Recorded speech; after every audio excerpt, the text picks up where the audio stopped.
오늘 주시는 하나님의 말씀 같이 보겠습니다. 요한복음 8장 32절 말씀입니다.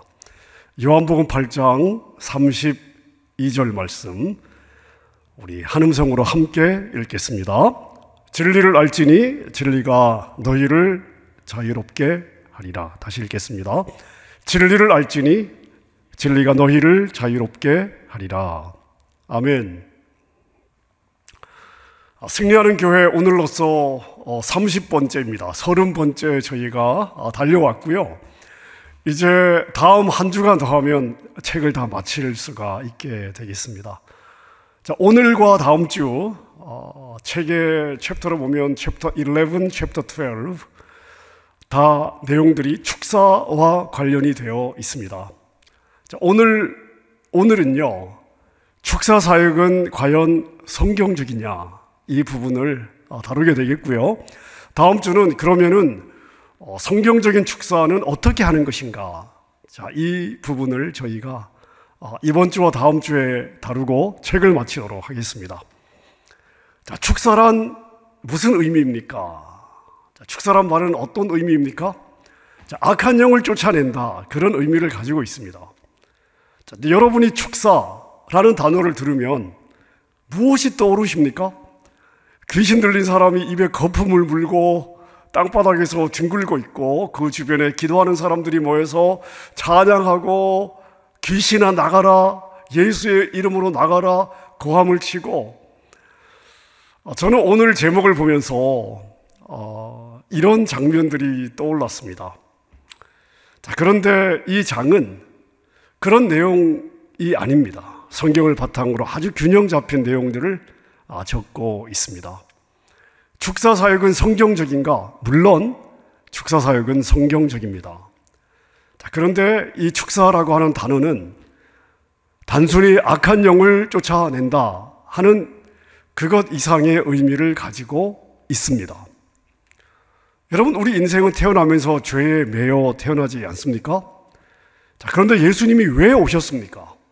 왜 죽으셨습니까? 무엇 때문에 십자가에서 보혈을 흘려주셨습니까? 자, 우리를 죄와 죄의 모든 매임에서 풀어주기 위해서입니다. 자, 그래서 예수님을 우리가 믿는다라고 했을 때 예수님을 믿는 우리는 사단의 어떤 매임에서도 죄의 어떤 매임에서도 묶이면 안 되는 것입니다. 자, 그런데도 만약 뭔가 묶임이 있다면 그것은 우리가 속고 있다는 것을 의미한다. 이걸 우리가 깨닫는 것이 필요합니다. 자, 그래서 축사는 단순히 악한 영을 쫓아낸다 하는 그러한 의미도 있지만, 자, 그것은 좁은 개념이고요. 더 넓게는 이미 우리가 누려야 되는데, 우리에게 이미 주어졌어요. 우리가 누려야 하는데 누리지 못하도록 하는 이런 모든 속임에서 자유함을 얻는다, 이런 의미로 이해하는 것이 좋겠습니다. 자, 다시 말씀드립니다. 축사라고 하는 것이 단순히 악한 영을 쫓아내는 개념이 아닙니다.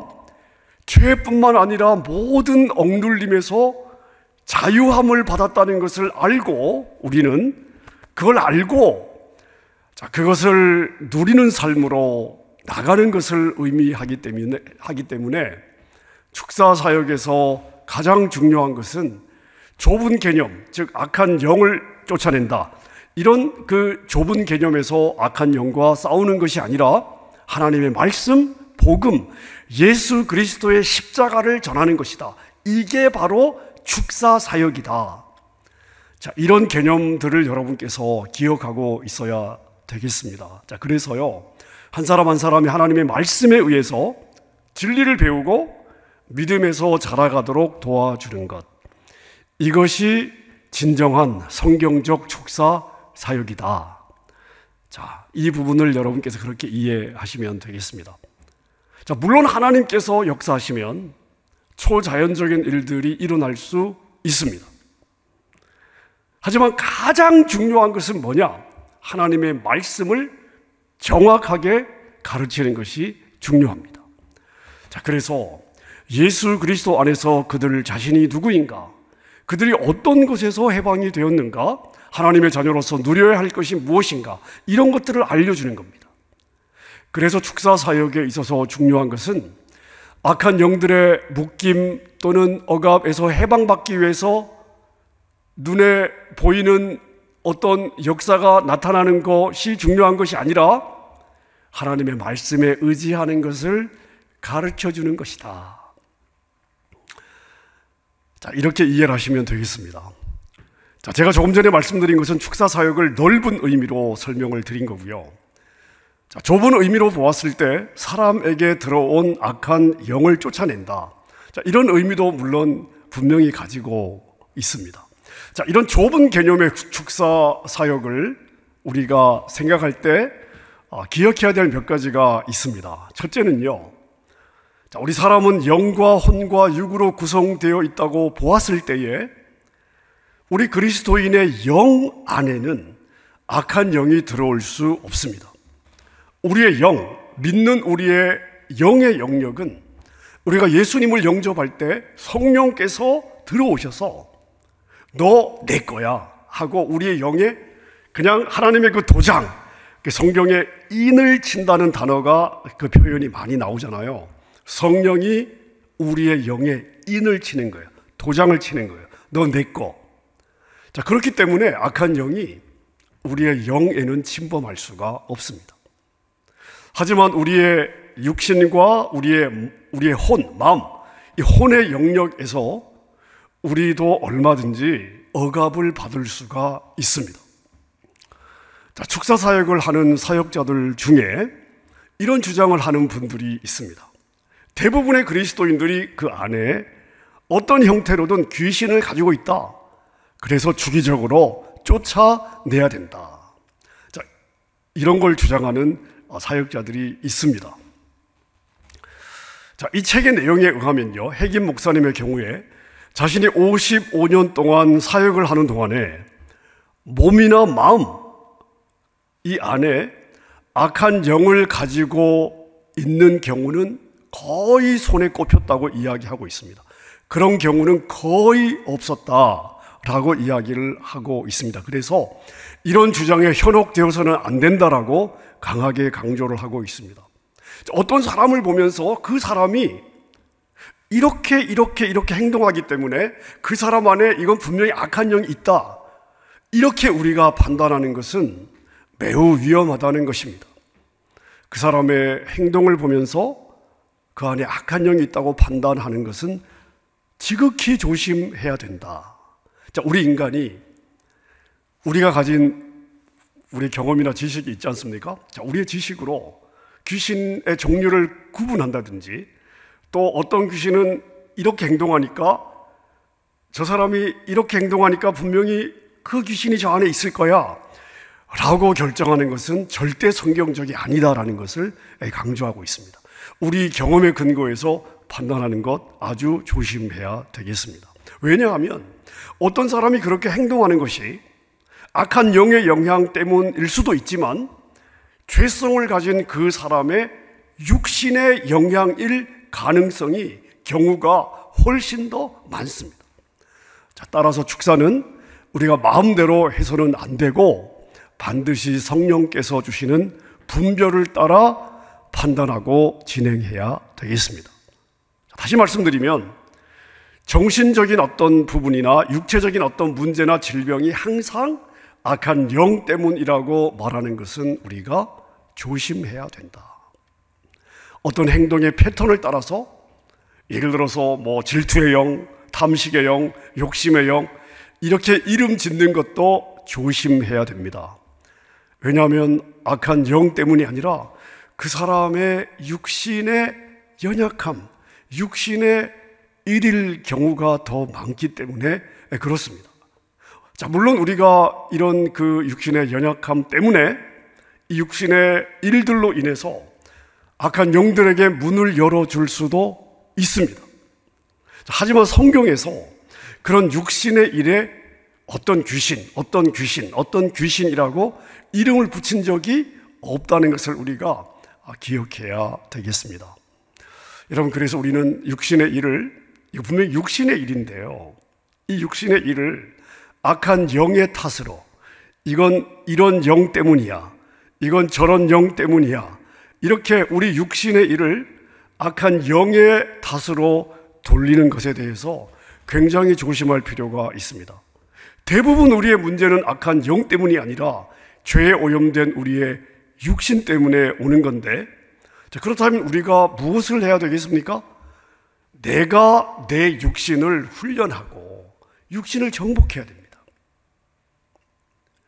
자, 말씀으로 우리의 마음을 새롭게 함으로써 나의 마음이 내 육신을 훈련하고 육신을 말씀에 맞게 살아가도록 정복해야 되는 것입니다. 이것은 누가 대신 해줄 수 있는 것이 아니라 내가 해야 되는 일입니다.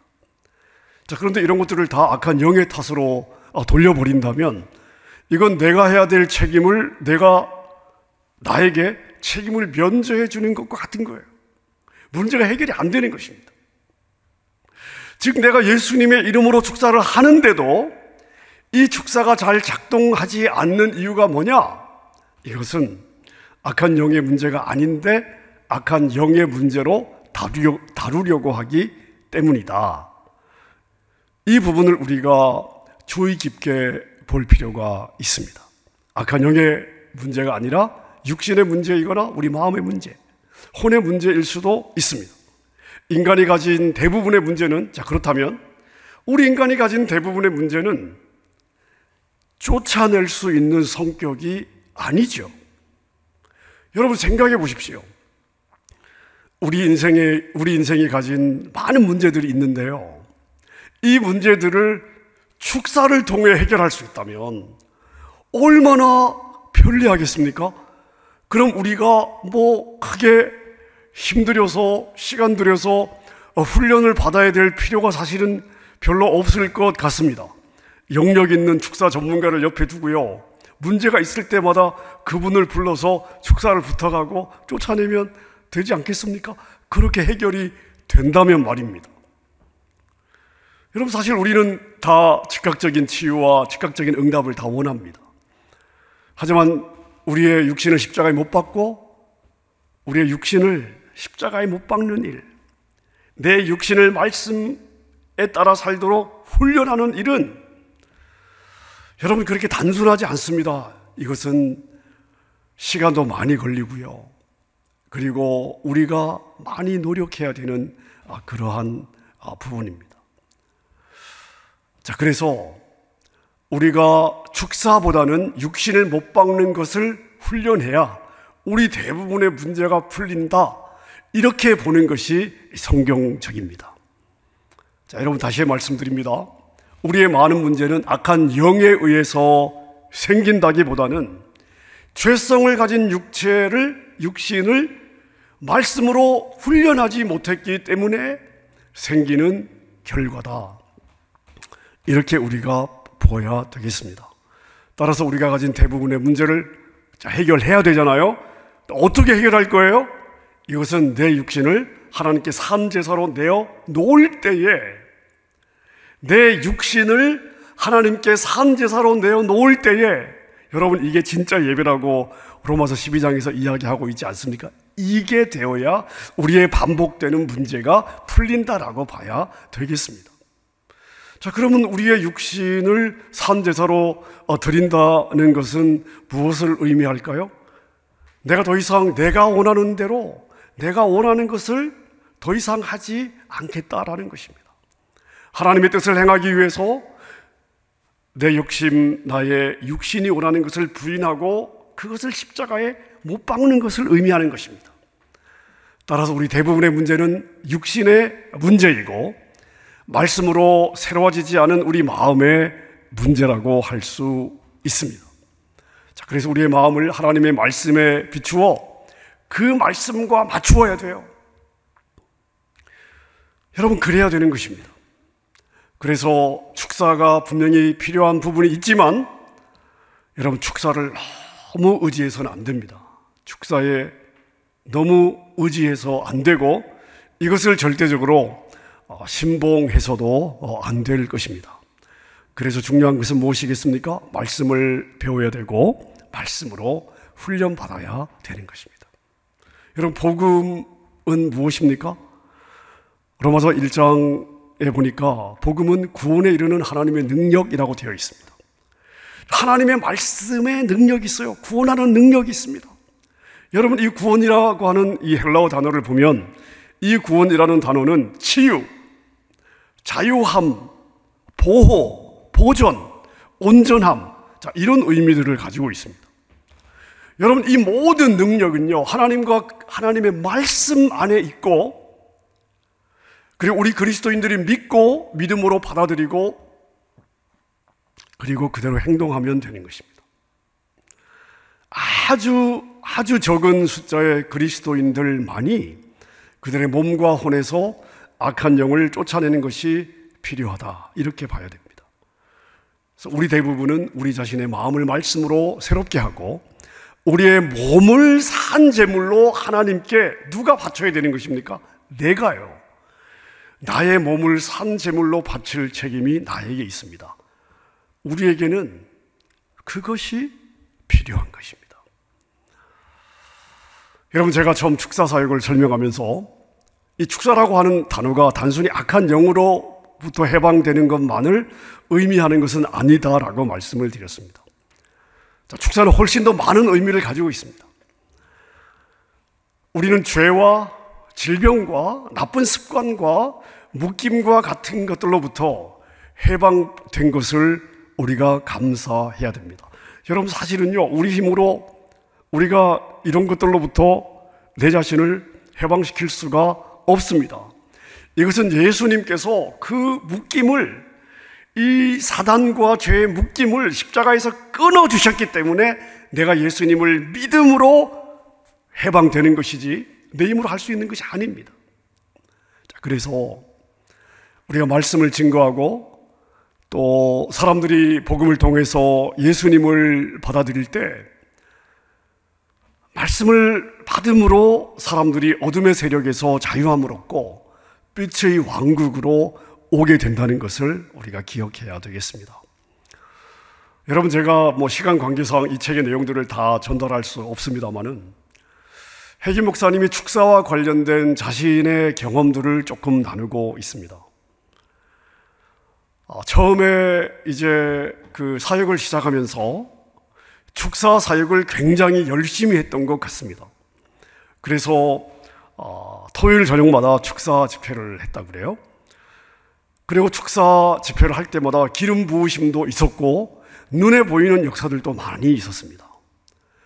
자, 그런데 그렇게 반복해서 축사를 했고 그 축사를 할 때는 사람들이 해방되는 것 같았지만, 자, 시간이 가면서 목회 현장을 보았을 때 이렇게 반복해서 축사를 하였지만 사람들의 실제적인 삶이 거의 변화가 없다는 것을 보게 되었습니다.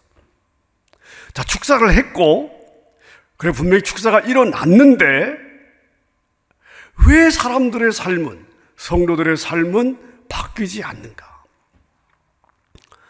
자, 이 부분을 고민하면서요, 사람은 축사와 눈에 보이는 현상으로, 축사를 하고 축사할 때 이렇게 여러 가지 몸의 현상들이 나타날 수 있지 않습니까? 사람이 그걸로 변하는 것이 아니라는 거예요. 인간은 무엇으로 변하느냐? 오직 하나님의 말씀으로만 변화한다. 사람을 변화시키는 능력은 오직 어디에 있다? 하나님의 말씀에 있다. 이것을 확고하게 믿고 이런 결론을 내리게 되었습니다. 그리고 나서 자신의 사역에서 이 악한 영에 대해서 언급도 하지 않고, 축사 사역을 하지 않는 건 물론이고 언급도 하지 않고 그렇게 오랜 기간 사역을 했다고 그럽니다. 자, 그런데 굉장히 건강하게 지냈는데요, 몸에 건강에 문제가 찾아왔습니다. 기도를 해도 낫질 않고, 그래서 자신의 이 건강의 문제로 주님과 깊은 독대의 시간을 가졌다고 합니다. 이때 주님께서 이런 말씀을 주셨다고 그래요. 귀신의 문제에 있어서 극단적인 사람들은 모든 사람에게 귀신이 있다고 가르치고, 그래서 축사를 받아야 되고, 축사를 받을 때는 눈에 보이는 어떤 토하는 거라든지 기침을 하는 현상이 나타나야 된다고 가르치는데, 이런 것들은 다 광신이고 이런 것들은 다 극단적인 가르침이다. 이런 거 옳지 않다. 너는 그것을 분별했고 그것들로부터 멀어지려고 했다. 그거는 아주 잘한 것이다. 자, 그래서 그 이후에 악한 영을 전혀 다루지 않았는데 이것 또한 또 다른 반대의 극단으로 간 것이다. 그래서 지금 너의 그 문제를 만나게 된 것이다. 양쪽 극단이 모두 다 바르지 않다. 이런 메시지를 받았다고 합니다. 여러분, 해김 목사님의 책을 겉으로만 보면요, 굉장히 은사적이고 신비적일 것 같은 느낌을 받습니다. 사실 저도 처음 읽을 때 그런 느낌을 가지고 제가 읽었습니다. 자, 그런데 제가 이 책을 읽을 때마다 느끼는 것은 뭐냐면요, 정말로 말씀 중심이고 균형이 잡혀 있다는 사실입니다. 저는 읽을 때마다 그것을 느끼면서 말씀을 준비했습니다. 사실은 이 균형 감각을 보면서 제가 이 책의 내용을 더 신뢰하게 되었다. 자, 이렇게 제가 말씀을 드릴 수가 있습니다. 오늘 우리가 다룬 그 챕터 11, 11장에 보면은요, 이런 내용도 있습니다. 해김 목사님이 아는 어떤 목사님의 이야기예요. 해김 목사님의 이야기가 아니라 해김 목사님이 아는 어떤 목사님의 이야기인데, 자, 그 목사님의 사모님이 좀 많이 아프시다가 세상을 떠나게 되었습니다. 자, 그래서 이분이 마음을 좀 가라앉히기 위해서 이제 여행을 하게 되었습니다. 여행을 하다가 아마 대륙 횡단 여행쯤 아마 되는 것 같은데요, 콜로라도 덴버에 잠시 들르게 되었습니다. 자, 주일이 되었는데 예배를 드리려고 교회를 찾다가 어느 극장 앞에서 예배 안내를 하는 걸 보면서 이 교회가 극장을 빌려서 예배를 드리나 보다 하고 극장 안으로 들어갔습니다. 들어갔더니 이 극장의 강단에 어떤 남자가 찬양을 하고 있었습니다. 자, 근데 이 찬양이 끝나자마자 이 찬양을 하던 이 남자분이 지금 이 목사님이 앉은 뒷자리까지 와서 이렇게 말을 하는 것입니다. 선생님, 당신의 아내는 30일 전에 죽었습니다. 그렇지만 당신의 아내가 오늘 이 자리에 있습니다. 나는 당신의 아내로부터 당신에게 전해줄 메시지를 가지고 왔습니다. 여러분, 이 목사님이 얼마나 놀랬겠습니까? 자기 아내가 30일 전에 죽은 것은 사실이잖아요. 그 여행을 하다가 주일날 예배를 드리려고 들렸는데 자기를 아는 사람이 당연히 없고 그 찬양 인도를 하던 남자도 당연히 자기를 모르는데 갑자기 찬양 인도를 하다가 내려와서 자기한테 이런 이야기를 하니까 얼마나 놀랬겠습니까? 자, 여러분은 이 상황에서 어떤 대답을 했을 것 같습니까? 어떻게 반응을 보였을 것 같습니까? 이 목사님이 이렇게 대답을 했습니다. 선생님, 제 아내가 30일 전에 죽었습니다. 맞습니다. 하지만 내 아내는 그리스도인이었습니다. 내 아내는 지금 이곳에 있을 수가 없습니다. 내 아내는 지금 예수님과 함께 천국에 있습니다. 자, 그런데 그 남자가 들은 척도 하지 않고 또 이렇게 묻습니다. 선생님의 아내는 30일 전에 죽었습니다. 그리고 지금 그 아내가 여기 있습니다. 나는 선생님의 아내로부터 선생님에게 줄 메시지를 갖고 있습니다. 이 목사님이 다시 대답을 했습니다. 내 아내는 30일 전에 죽었습니다. 내 아내는 그리스도인이었기 때문에 지금 이 자리에 있을 수가 없습니다. 내 아내는 예수님과 함께 천국에 있습니다. 그 남자가 다시 말을 했습니다. 선생님, 그렇다면 당신은 당신의 아내가 주는 메시지를 받기를 거부하는 것입니까? 자, 그래서 이 목사님이 아주 단호하게 대답을 합니다. 그렇습니다. 나는 그 메시지가 필요 없습니다. 자, 여러분, 이건요, 굉장히 중요한 의미를 가지고 있습니다. 자, 여러분 같으면 어떻게 하셨겠어요? 어떤 분들은 와, 진짜 신기하다. 내 아내가 죽은 것을 어떻게 알았을까? 보고 싶은 아내가 여기에 와 있다고 하니 일단 무슨 말을 할지 한번 들어나 보자. 그러실 수도 있을 것 같습니다. 자, 그런데 만약 그 목사님이 이 사람에게 응답해서 그 메시지를 듣겠다고 했다면 어떤 일이 일어났을까요? 그 남자는 분명히 그 목사님과 그분의 아내밖에 모르는 어떤 이야기를 했을 것입니다. 여러분, 이것은 굉장히 초자연적인 일이 아닙니까? 자, 여러분, 여기에 속임수가 있습니다. 이것은 익숙한 영의 속임수입니다. Familiar Spirit이라고 하는 익숙한 영의 속임수입니다. 만일 그 목사님이 아내가 주는 메시지라고 해서 그 메시지를 들었다면 그 목사님은 자기의 삶에 사단이 영향을 미치도록 문을 열어주게 되었을 것입니다. 자, 무슨 말입니까? 그 남자가 그 소식을 목사님의 아내로부터 들은 것이 아닙니다. 그 사모는 예수님을 확실하게 믿었고 그리고 그 사모님은 확실하게 천국에 가셨습니다. 그럼 그 소식은 누가 준 것입니까? 그 목사님의 아내가 준 것이 아니라 익숙한 영이라고 불리는 악한 영의 역사였습니다. 자, 그래서 우와, 어떻게 이런 일이 정말 신기하다 라고 생각되는 일을 만날 때 이런 것들이 사단의 속임수요, 사단의 계략이라는 것을 우리가 분별할 수 있어야 됩니다.